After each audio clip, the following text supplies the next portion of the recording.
বিধায়ক যাদব লাল নাথের বিরুদ্ধে ব্যবস্থা গ্রহণ। দলের লেজিসলেটিভ পার্টির পক্ষ থেকে আমি নিজে অ্যাডজর্নমেন্ট মোশন এনেছিলাম এবং সিপিআইএম দলের পক্ষ থেকেও একজন ওনাদের বিধায়ক উনি এনেছেন এবং আমি জানতে চেয়েছি যে what is the status of adjournment motion. কারণ এই নীল ছবি দেখা আজকেও কিন্তু আমি সকালবেলায় যাদব বাবুর ওই ক্লিপিংসটা দেখছিলাম যে হাউ হি ওয়াজ ওয়াচিং। আজকে আরো ক্লিয়ার হলো আমার কাছে, হি ওয়াজ ওয়াচিং অনেকক্ষণ ধরে। এটি কিন্তু উনি দেখছিলেন, অনেকক্ষণ দেখার পর আবার স্ক্রোল করে আবার আরেকটা জায়গায় গেছে। তো ইট ওয়াজ এ ফ্যাক্ট দ্যাট এমএলএ সাহেব এটা দেখেছেন বিধানসভার কক্ষে বসে।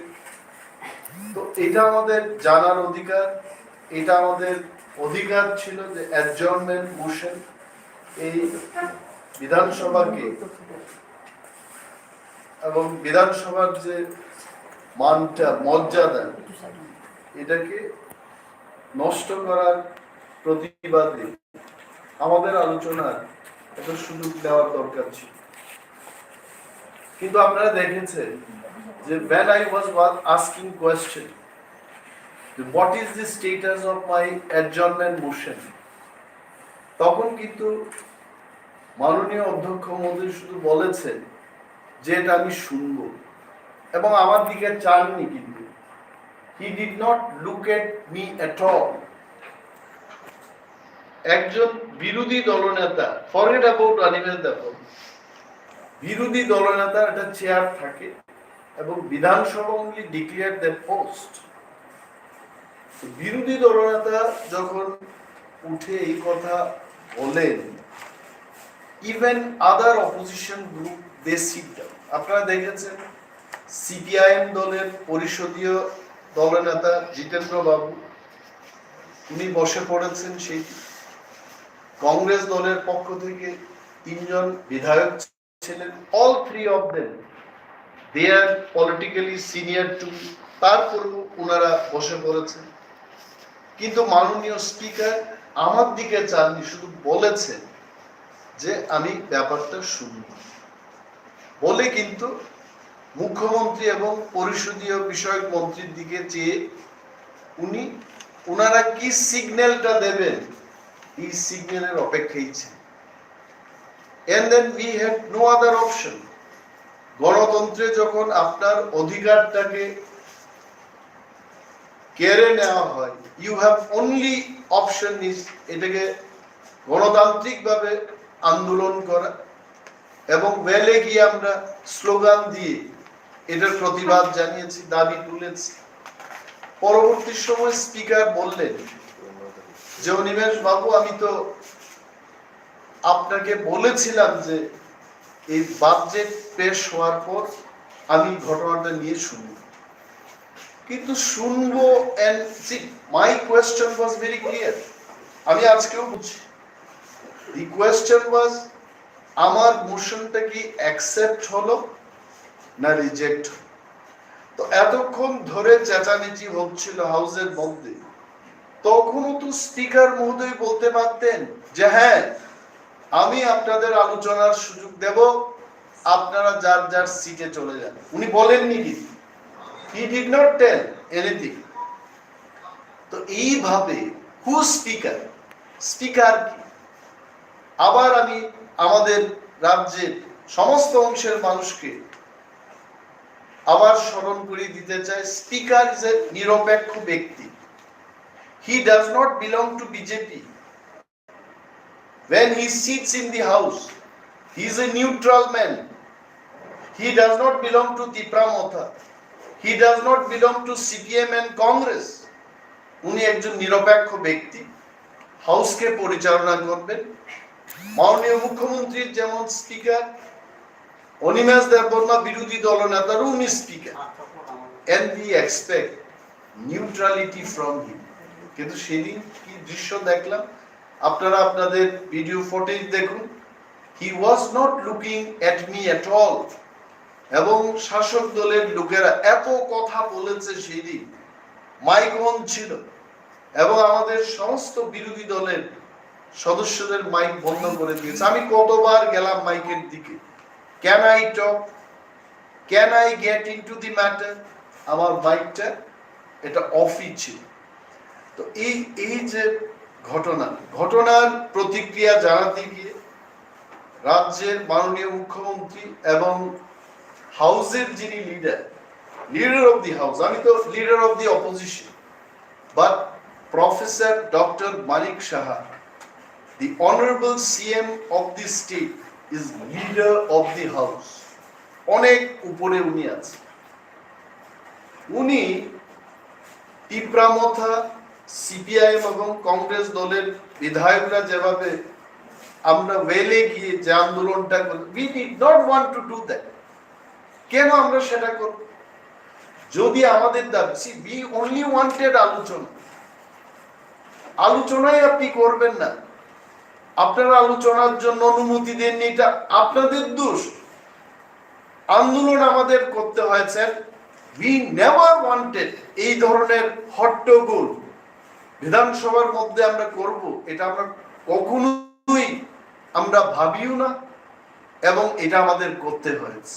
মুখ্যমন্ত্রী পরবর্তী সময় কি বলেছেন, যে এটা জঙ্গল রাজ, এইভাবে পবিত্র বিধানসভার সম্মানটা নাকি আমরা নষ্ট করেছি।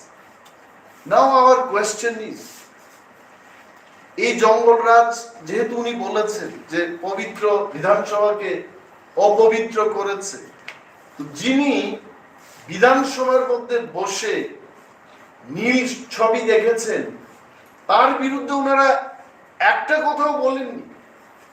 নাইদার বিজেপি পার্টি নর বিজেপি দলের পরিষদীয় দল, অর্থাৎ ভারতীয় জনতা পার্টি লেজিসলেটিভ পার্টি, যে লেজিসলেটিভ পার্টির মূল হুতা হচ্ছেন ত্রিপুরার যিনি মাননীয় মুখ্যমন্ত্রী, হি ইজ দি লিডার, উনিও কিন্তু যাদবলাল নাথের বিরুদ্ধে একটা কথা আজও অব্দি বলেননি।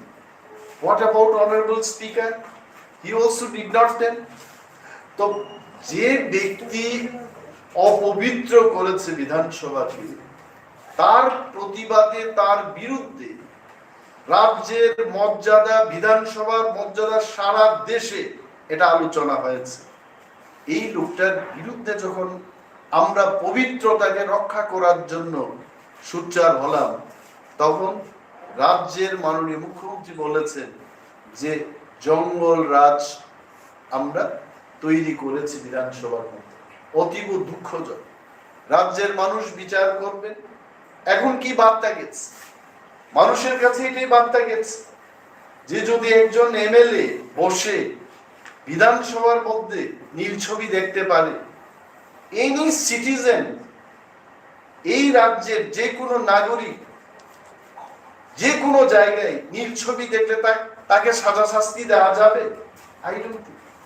It means indirectly, I don't know what fate বলেছে যে ইথিক্স কমিটিতে যাবে। আমরা বলেছি ইথিক্স কমিটিতে কাদেরকে পাঠানো হবে।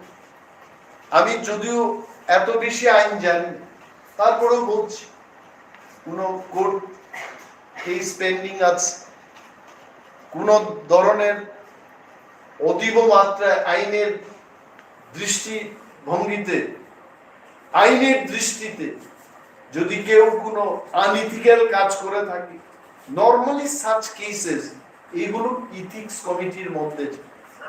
সারা ভারতবর্ষে এই জিনিসটা প্রমাণ হয়ে গেছে, এবং বিধায়ক নিজেও কেঁদে কেঁদে একটা চ্যানেলের মধ্যে বলেছেন, হ্যাঁ ও আ রাহা থা, এবং আমি বন্ধ করতে পারছিলাম না। বন্ধ কি জরুরটা বারবার চেয়ে আছেন, বারবার এটাকে আনন্দ করছিলেন এটাকে দেখে।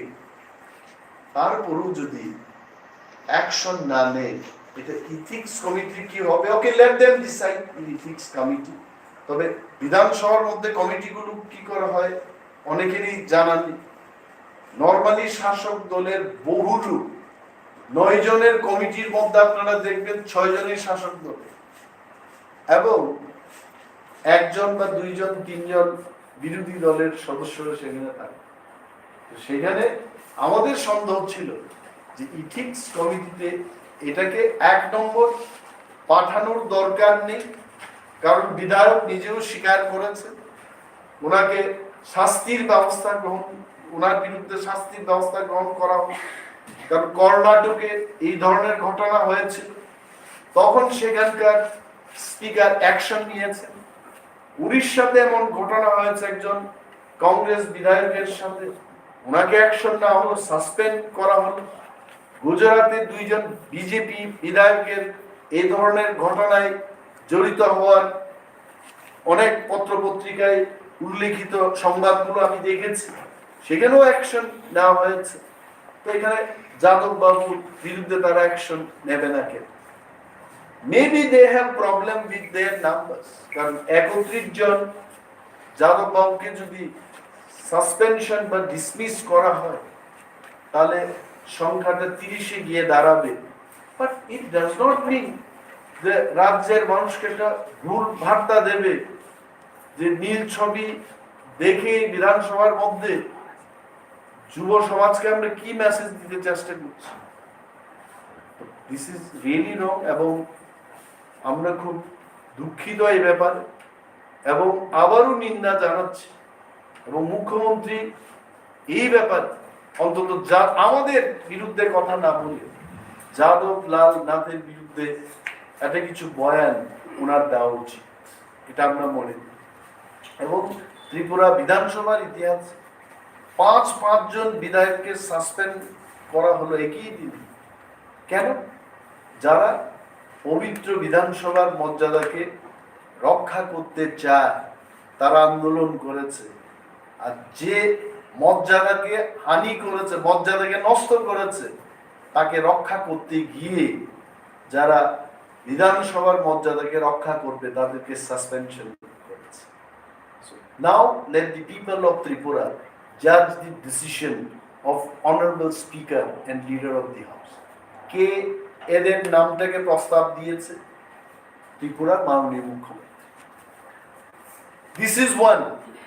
Number 2, বাজেট সম্পর্কে, এই বাজেট একটা ভাষণ, যদিও সেই দিন আমরা আন্দোলনে ব্যস্ত ছিলাম, আমরা স্লোগানে ব্যস্ত ছিলাম, এবং আমাদের কথাকে পাত্তা না দিয়ে বাজেটের উপর ভাষণ রাজ্যের সম্মানীয় অর্থমন্ত্রী উনি এই ভাষণটা পেশ করেছেন। পরবর্তী সময় এই ভাষণটা আমি পড়লাম। There is one more book, Budget at a Glance.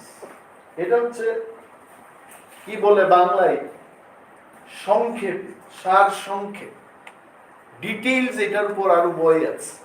Budget at a glance 2023-2024। এক কথায় আমি যে রিঅ্যাকশনটা দেব, এই বাজেটটা কিছু না, এই বাজেটটা হচ্ছে গত বছরের বাজেটটাকে MS ওয়ার্ড, মাইক্রোসফট ওয়ার্ড একটা সফটওয়্যার আছে, এখানে কাট পেস্ট করা যায়।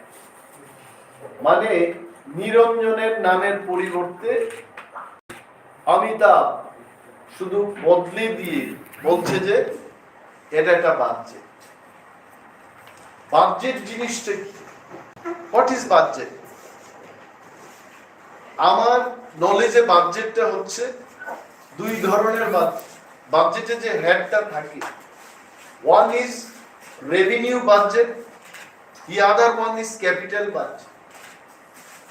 ক্যাপিটাল বাজেটটা হচ্ছে অ্যাসেট তৈরি করা। আমি বিল্ডিং তৈরি করব, এটা একটা অ্যাসেট। আমি একটা হাসপাতাল ঘর নির্মাণ করব, এটা বহু বছর চলবে, দিস ইজ অ্যান অ্যাসেট। এটা আসবে ক্যাপিটাল বাজেট। আমি একটা নতুন কলেজ করব, বিল্ডিং করব, একটা পলিটেকনিক ইনস্টিটিউট খুলব, এটা হবে ক্যাপিটাল বাজেট। রেভিনিউ বাজেটটা কি? আমি 500 জন স্টুডেন্টকে এককালীন 1 লক্ষ টাকা করে দিয়ে দিলাম, এটার থেকে আর কোনো রিটার্ন আসবে না, এটা হচ্ছে রেভিনিউ বাজেট। এন্ড ত্রিপুরা রাজ্য এখনো অনুন্নত একটা রাজ্য। এটা মহারাষ্ট্র, উত্তরপ্রদেশ বা তামিলনাড়ুর মতো কোনো রাজ্য না। তাহলে স্বভাবতই আমাদের রাজ্যের বাজেট যখন আসবে, আপনারা যারা সাংবাদিক বন্ধুরা আমার প্রেস ব্রিফিংটা কভার করছেন, আপনারাও জানেন তাহলে ত্রিপুরা রাজ্যের ক্যাপিটাল বাজেটের পরিমাণ অনেক বেশি হতে হবে। কারণ আমাদের রুট ইনফ্রাস্ট্রাকচার, আমাদের কলেজ, গরিবদের জন্য ঘর, পানীয় জলের ব্যবস্থা, আমাদের স্কুল, ঘর, কলেজ, আরো অনেক কিছু নির্মাণ করার ব্যাপার আছে। So our capital budget should be much higher than the revenue budget. আমি জানি না আপনারা এই বাজেটটা দেখেছেন কিনা। What is our capital budget and what is our revenue budget. আমি পরবর্তী সময় এই টোটালিং এর ব্যাপারটাতে আসছি। আর একটা বিষয় বলছি যে অনেক সময় যারা ত্রিপুরা রাজ্য শাসন করছে, ত্রিপুরা রাজ্য যারা শাসন করছে, ত্রিপুরা রাজ্যে আরো কতগুলো অটোনোমাস বডি রয়েছে যারা সরকার থাকার পরেও আরেকটা লোকাল সরকার, লোকাল গভর্নমেন্টস এর মতো তারা শাসন করছে। তারা কারা? এক নম্বর হচ্ছে Tripura tribal areas autonomous district council, এটা একটা লোকাল গভর্নমেন্ট। তারপর হচ্ছে আগরতলা মিউনিসিপাল কর্পোরেশন, যেখানে একজন মেয়র রয়েছে, রাজ্যে সরকার আছে, তারপরেও দেখবেন মিউনিসিপাল কর্পোরেশনে তার আলাদা করে পূর্ত দপ্তর রয়েছে, তার জল বিভাগ রয়েছে, তার নানা টুকটাক এই যে রাস্তার কাজগুলো করার জন্য তার আলাদা একটা দপ্তর রয়েছে। They have their own wings parallel to the state government. ADC কে আর্থিক বঞ্চনা করছে, এটা আমরা তো 2 বছর ধরেই বলে আসছি যে রাজ্যের 35% লোক অটোনোমাস ডিস্ট্রিক্ট কাউন্সিল এলাকায় বসবাস করছেন। তাহলে আর্থিক ডেফিনিশনে ত্রিপুরা রাজ্যের যা বাজেটটা হবে তার মোটামুটি 35% টাকা Tripura tribal area autonomous district কাউন্সিলকে দিতে হয়। এইবার বাজেটে কি করেছে? দে হ্যাভ গিভেন, রাজ্যের বাজেট, আমার কাছে যা বাজেটটা আছে এটা ফিগারটা হচ্ছে 27,654 কোটি 4 লক্ষ টাকা। এটা হচ্ছে এই বাজেট মাননীয় অর্থমন্ত্রী সেদিন 2023-2024 অর্থবর্ষে বাজেট বরাদ্দ করেছেন এবং এটাকে উনি পেশ করেছেন। এবং সেই বাজেট থেকে টিটিএডিসি কে মাত্র 672 কোটি টাকা দেওয়া হবে। If you calculate percentage wise, it comes nearly 2.7% of the total budget.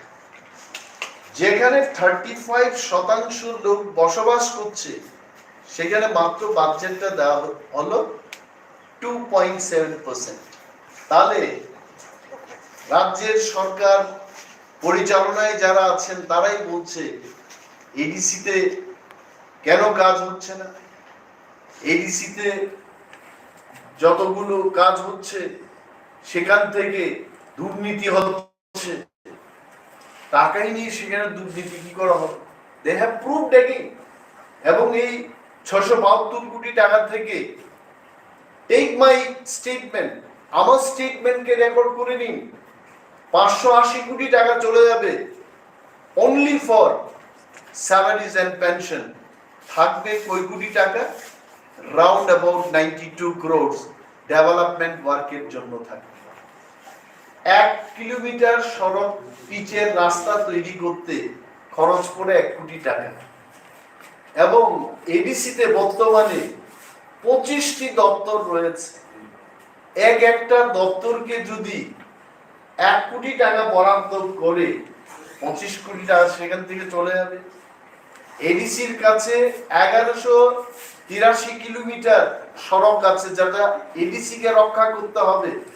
ADC কে মাত্র পিডব্লিউডির খাতে, I am telling only for এডিসির যে পূর্ত দপ্তর আছে, 1183 কিলোমিটার রুট রক্ষণাবেক্ষণের জন্য তাকে দেওয়া হচ্ছে মাত্র 5 কোটি টাকা।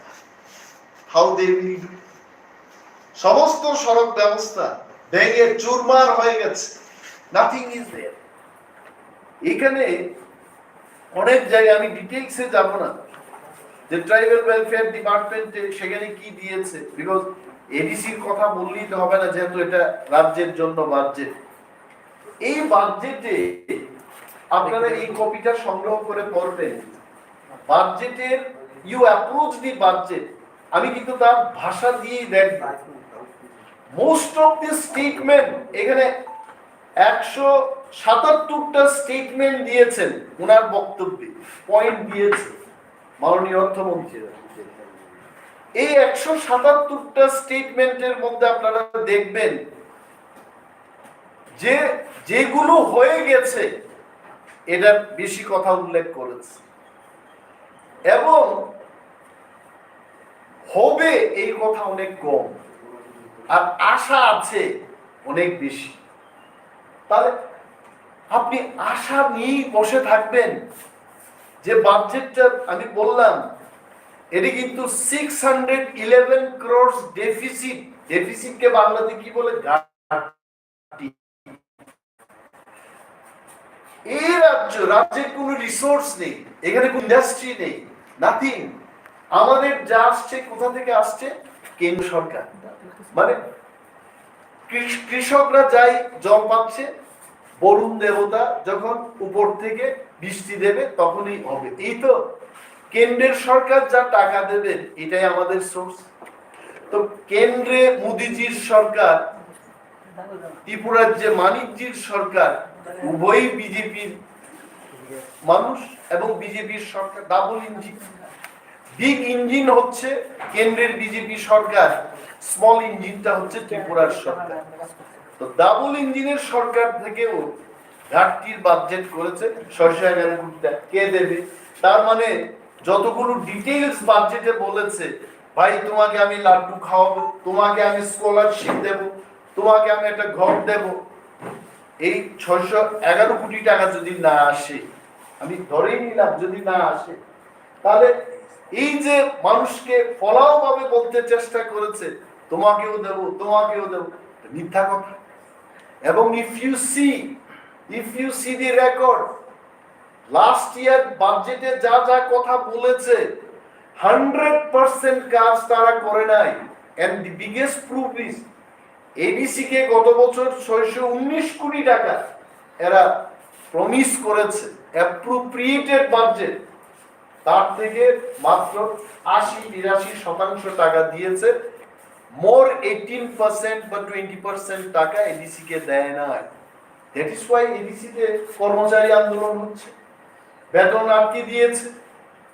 এই যে বাজেটটার মধ্যে আপনারা দেখবেন কতগুলো, আমি দেখেছি এতে গ্লান্স, বলছে যে মৎস্য চাষ, মাছ চাষ নাকি 12 মাস, এবং মৎস্য চাষে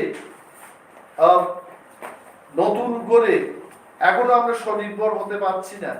তারা বলছে যুব সমাজের একটি বড় অংশের জন্য জীবিকা ও কর্মসংস্থানের সুযোগ সৃষ্টি করে এই ধরনের একটা তারা প্রকল্প নেবে। কবে হবে ত্রিপুরা রাজ্য, কবে মাছ চাষে কবে স্বনির্ভর হবে? এরা যে বলছে এখানে যে 20 জন মৎস্য চাষীকে মাছ বিক্রয়ের জন্য বরফের বাক্স যুক্ত মোটরসাইকেল প্রদান করা হয়েছে। আরে 20 জন মাছ বিক্রেতা তো একটা বাজারেই থাকবে, লেক চমুনিতে। তো উদয়পুর বাজারে কি হবে, গুল বাজারে কি হবে, বটতলা বাজারে কি হবে?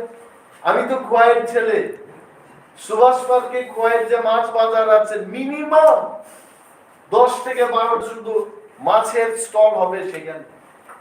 20টা দ্বীপ হচ্ছে স্বনির্ভর হবে। 2 দিন যদি বাংলাদেশ থেকে মাছ না আসে ত্রিপুরায়, দেখবেন আপনার মাছের দাম 1000 টাকা কিলো হবে। তো বলছে এটা আমরা আশা রাখছি এই ধরনের একটা সুযোগ সৃষ্টি করব, কিন্তু কি সুযোগ করবে এটার কোনো উল্লেখ নেই। বলেছে এখানে বিদ্যাজ্যোতি প্রকল্পে 400টি সরকারি বিদ্যালয়কে আধুনিকীকরণ করা হবে। সুন্দর কথা। বিদ্যাজ্যোতি প্রকল্পটা কি? বিদ্যাজ্যোতি প্রকল্পটা হচ্ছে টাকা দিয়ে লেখাপড়া করবে, সোজা কথা। বিদ্যাজ্যোতি প্রকল্প কিন্তু গরিবদের কোনো স্থান নেই সেখানে।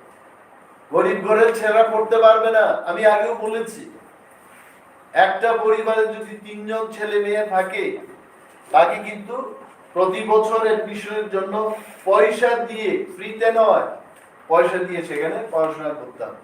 আরো 400টা ফি নেওয়ার জন্য অর্থ কালেকশনের সোর্স তৈরি করবে সরকার। এখানে গরিবদের কথা, গরিব has got no place.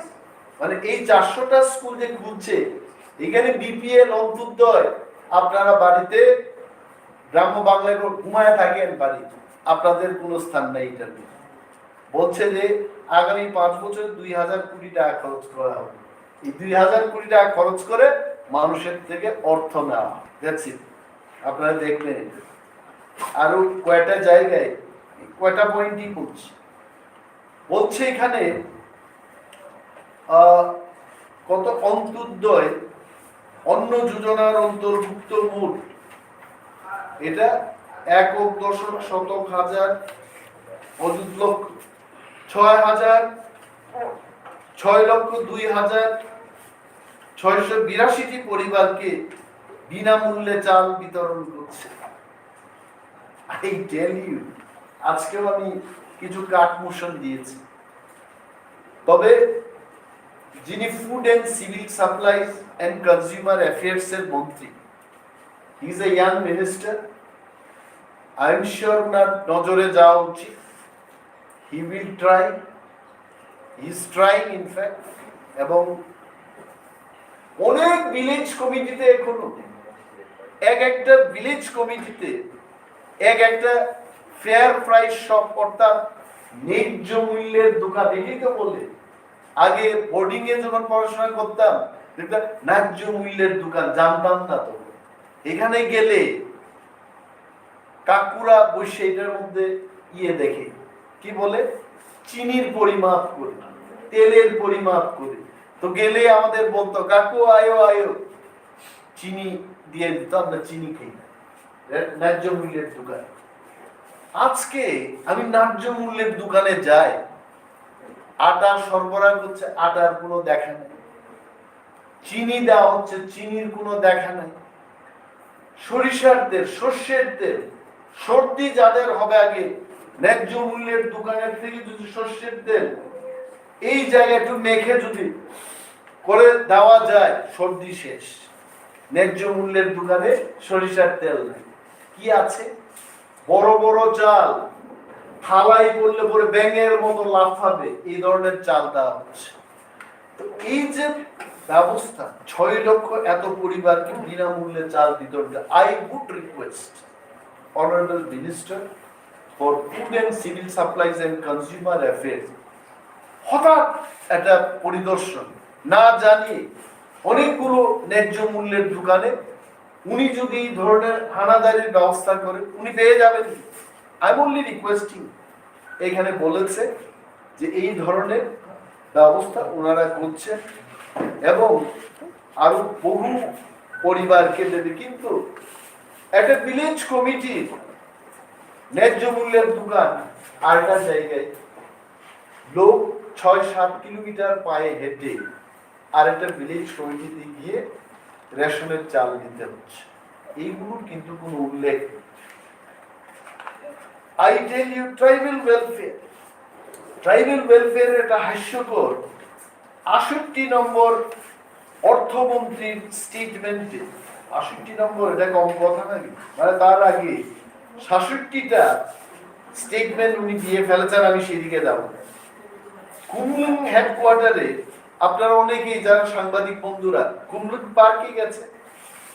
কুমলুং park is one of the biggest and also the most beautiful park বলে ত্রিপুরা রাজ্যে এটা পরিচিত। এখানে বলেছে theme based musical water fountain, মানে জল টল উড়িয়ে, আগে ঋষি কাপুরের একটা ফিল্মে নিতু সিংনাকার সাথে একটা ফিল্মে দেখতাম নায়ক নায়িকারা যাওয়ার পরে এখান থেকে জল ফু করে উঠেছে এবং গানটা শুরু হয়েছে। এই ধরনের একটা মিউজিক্যাল ওয়াটার ফাউন্টেন তৈরি করবে, তার জন্য কত টাকা দিয়েছে?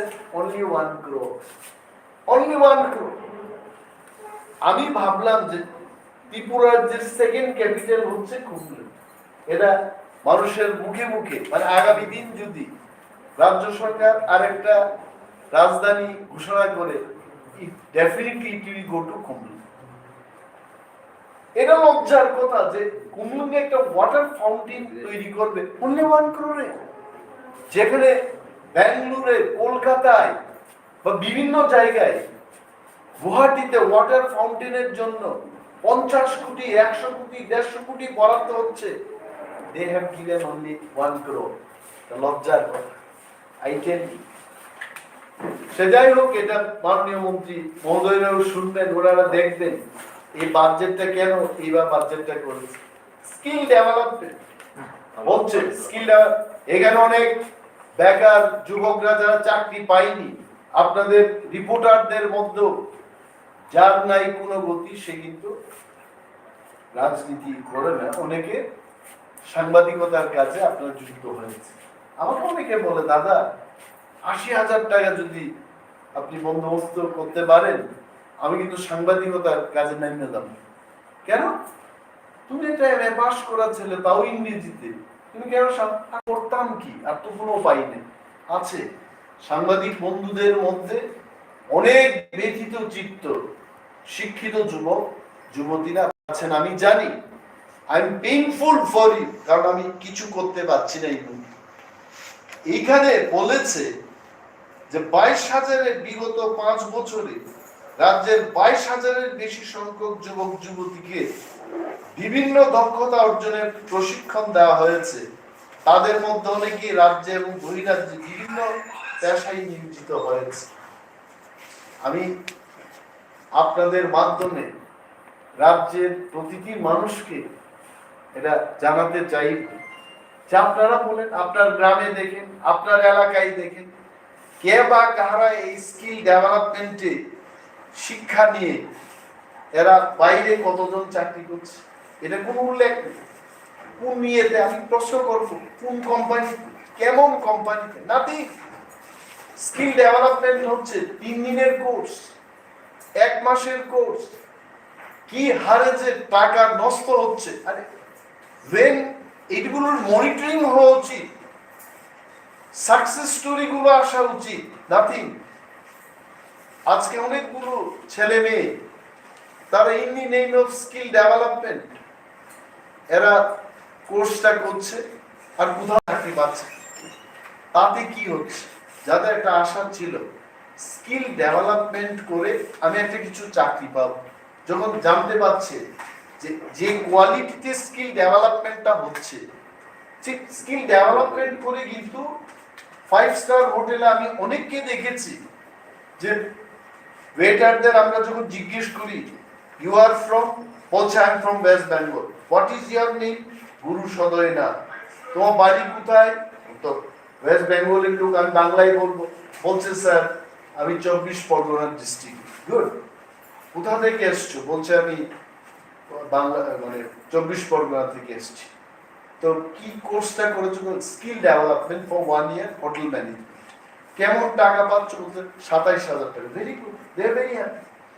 তোমাদের স্কিল ডেভেলপমেন্টের ওইখানটায় কেমন সাকসেস রেট? বলছে 80% প্লেসমেন্ট হয়ে যাচ্ছে।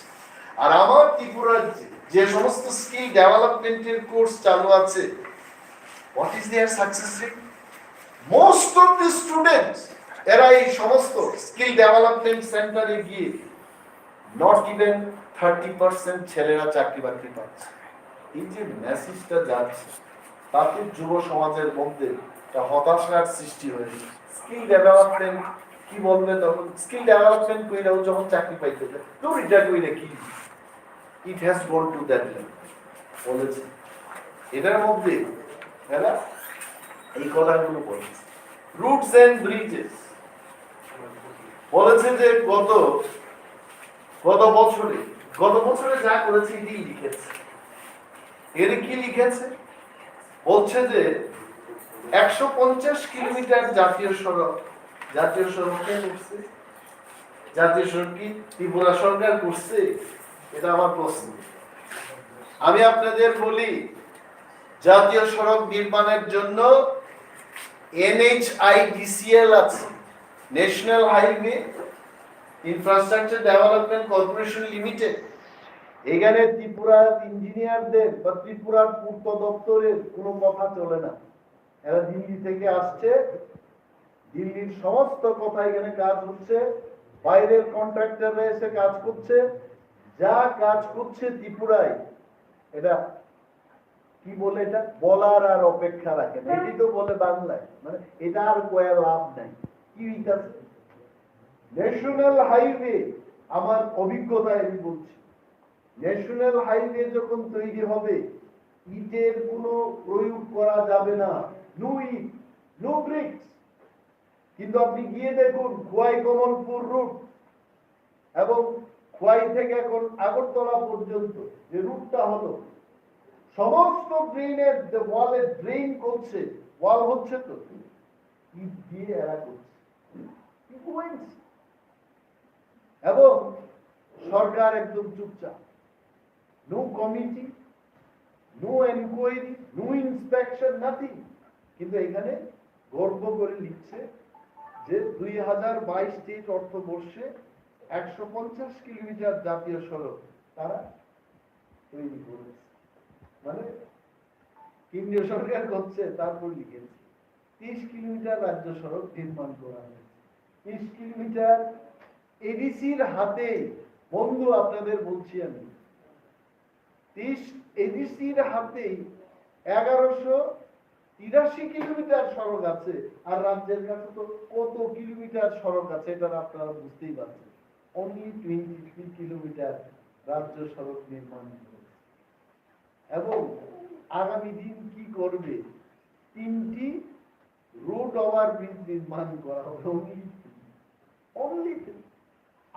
তারপর 85 কিলোমিটার রাজ্য সড়ক তারা করবে তারপর 85 কোটি টাকার মতো লাগবে সেখানে আর বাকি জাতীয় সড়কের কোনো কথা নেই আর যা হয়েছে জাতীয় সড়কগুলিতে আমি বললাম জাতীয় সড়ক মানে যেখানটায় রুট ক্রসিং হবে সেখানে স্পিড ব্রেকার থাকার কথা সেখানে এটা কি বলে আমি অবশ্য ভুলে যাই চেতাবনী এটা বিপ্লব বাবু বলে এটা বলতে পারতেন হিন্দি উনি মোটামুটি জানেন যে ওয়ার্নিং সিগন্যাল গুলো থাকে কোথাও ওয়ার্নিং সিগন্যাল এখানে আমাদের এক সাংবাদিক বন্ধু নিয়ে এসছেন আমি নাম বলবো না উনিও খোয়াই জামপুরা থেকে চাম্পাহাওয়ার যাওয়ার পথে খোয়াই কমলপুর যে ন্যাশনাল হাইওয়ে এটা তো ক্রসিং হচ্ছে এবং এটার মধ্যে যদি কোনো ছেলে মেয়ে গাড়ি পু করে চলে যায় সেখান থেকে কোনো ট্রাক এসে যদি ধাক্কা দেয় দেখবেন অ্যাক্সিডেন্টের খবর পাবেন there is no speed breaker no warning signal nothing যেখানে জনবসতি থাকবে সেখানে রাস্তার পাশে দেখবেন এটা বেড়ার মতো করে এটা দিতে হয় এটাকে আমি টেকনিক্যাল ওয়ার্ডটা বলতে পারছি না এর কোনো ব্যবস্থা নেই তারপরে সরকার কিন্তু নাকি বলছে এখানে 85 কিলোমিটার সড়ক তৈরি করবে 3টা রুট ওভারব্রিজ নির্মাণ করা হবে in the next that's it power department কিছু কিছু জায়গায় প্রাইভেট সংস্থাকে এনে কি করেছে এখন এটা আমার বক্তব্য it is nothing my personal statement আমিও কিন্তু লোডশেডিং এর শিকার আমার যে গ্রামের বাড়ি তুলসীগড়ে লোডশেডিং হলে কোনো 3 দিন 5 দিন একদিন আমার my own father he gave me a call কি মানে এমএলএ দের কথা বিরোধী দলনেতাদের কথাও চলে না নাকি যে 7 দিন হয়ে গেছে এখানে কারেন্টের কোনো দেখা নেই, কি ব্যাপার? হচ্ছে ট্রান্সফরমারটা চলে গেছে, আমরা কতদিন বললাম, গিয়ে এখনো রিপ্লেসমেন্ট হচ্ছে। সে যাই হোক, 7 দিন বাদে ঊর্ধ্বতন কর্তৃপক্ষের সাথে কথা বলার পর দে হ্যাভ গিভেন, তাও লেস পাওয়ারের একটা দিয়েছে, আমি পাওয়ারটা ভুলে গেছি। তো এখন কি হয়, মানুষের বক্তব্য, আগরতলায় যদি লোডশেডিং হয় বা কারেন্টটা যায়, আপনি কিন্তু আগরতলায় আর ফোন করবেন না, ফোনটা করতে হবে দিল্লি। মানে আপনার এই আগরতলায় লোডশেডিং হচ্ছে, কল সেন্টার এটা বসে থাকবে কোথাও, দিল্লিতে ফোন করবো, ওইখান থেকে ইনস্ট্রাকশন আসবে, তারপর মেরামতির কাজ। এটা প্রাইভেট কি দিয়ে এই ব্যাপার। মিটারের ব্যাপার তো আপনারা দেখেছেন, যাদের 250 টাকা বিল হওয়ার কথা, কোথাও 1000, 5000, 10000, 25000 করে আসছে। There are so many problems. তারপরেও আরেকটা এখন পাওয়ার ডিপার্টমেন্ট 143 নম্বর অর্থমন্ত্রীর স্টেটমেন্টে উনি বলেছেন, রাজ্যের বিদ্যুৎ পরিবহনের পরিকাঠামো উন্নয়নের জন্য ত্রিপুরা পাওয়ার ট্রান্সমিশন লিমিটেড নামে একটি নতুন কোম্পানি গঠন করা হয়েছে। কোম্পানির পর কোম্পানি, কিন্তু মানুষের কি হচ্ছে?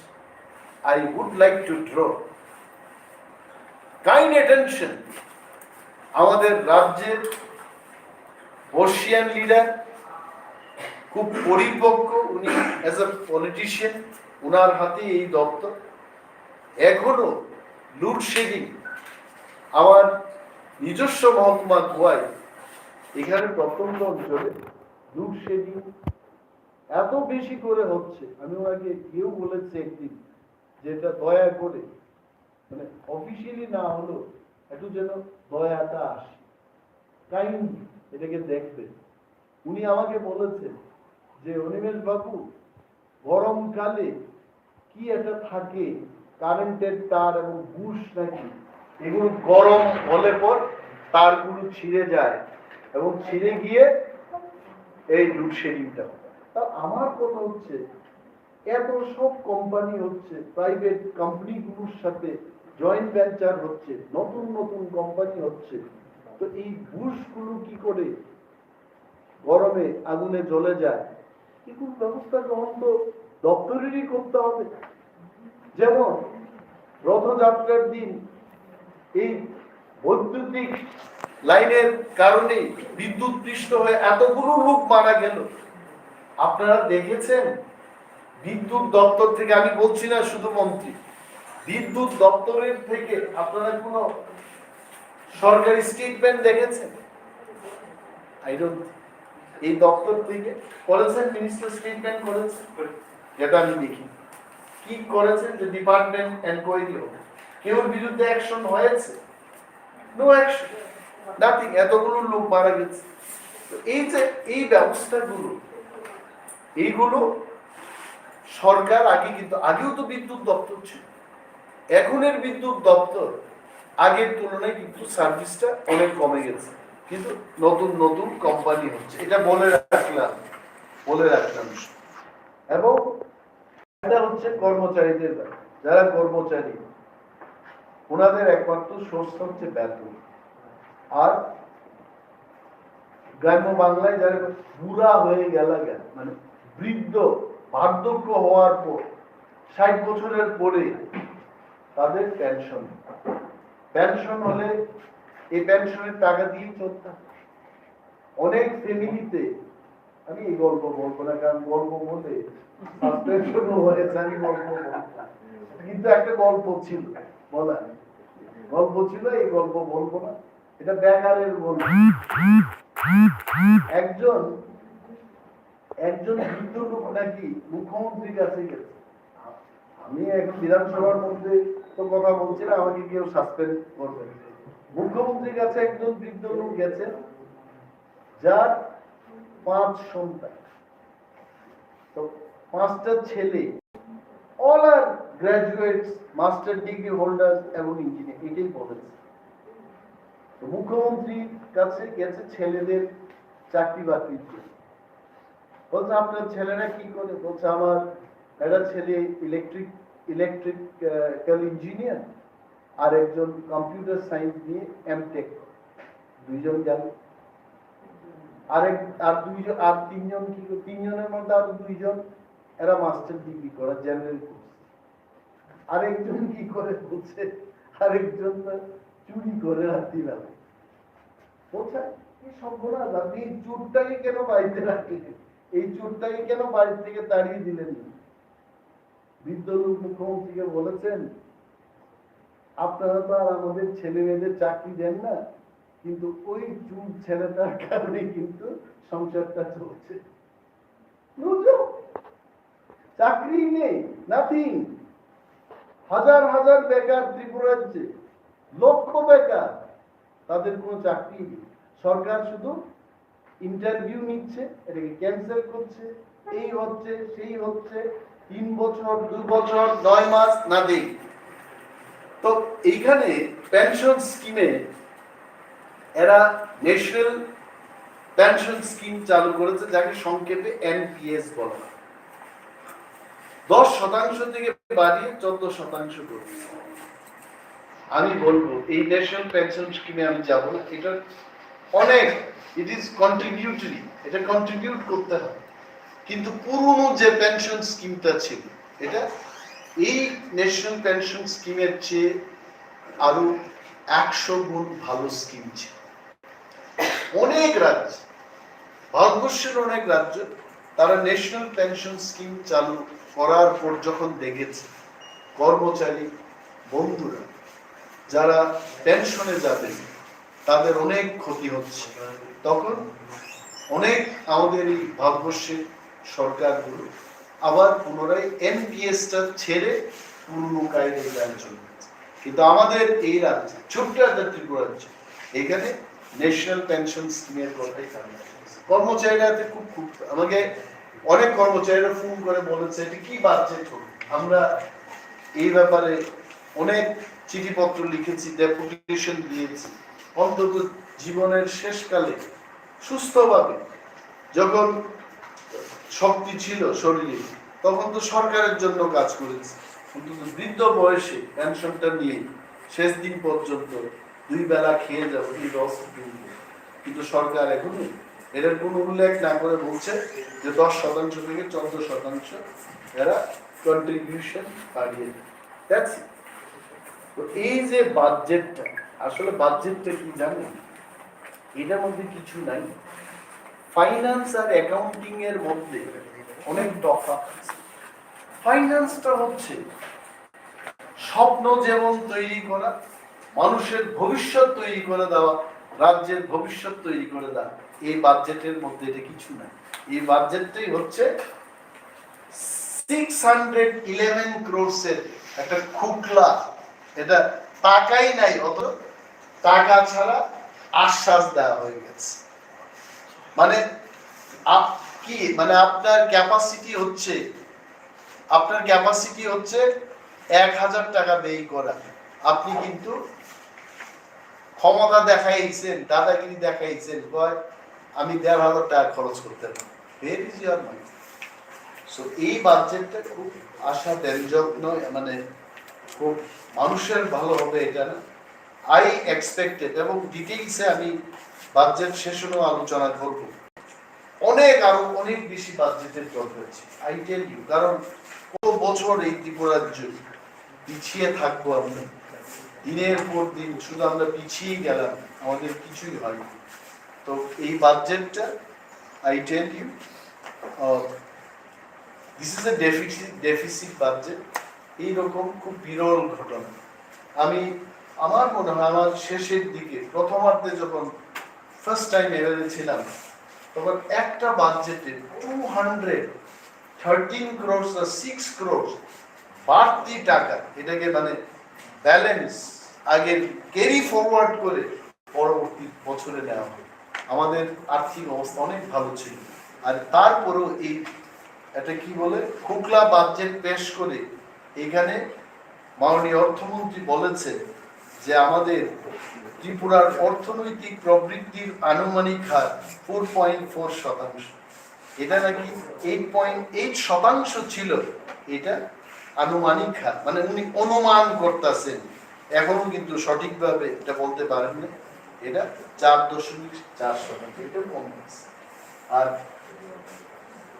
600-1100 crores এর বাজেট দিয়া আমাদের অর্থনৈতিক প্রবৃদ্ধি হচ্ছে, এটা কি আপনারা বিশ্বাস করেন?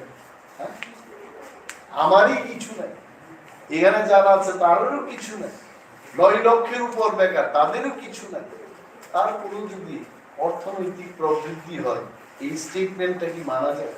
So this budget is not a budget what I expected as an individual, as an MLA, as a leader of opposition. I wanted more stronger budget, more practical budget, যে বাজেটে পুরা আরো অ্যাসেট তৈরি করা যাবে, এই ধরনের বাজেট আশা রেখেছি। Thank you. ক্যাপিটাল এক্সপেন্ডিচারের কথা আপনি বলছিলেন, ক্যাপিটাল এক্সপেন্ডিচারে রিভাইসড এস্টিমেটে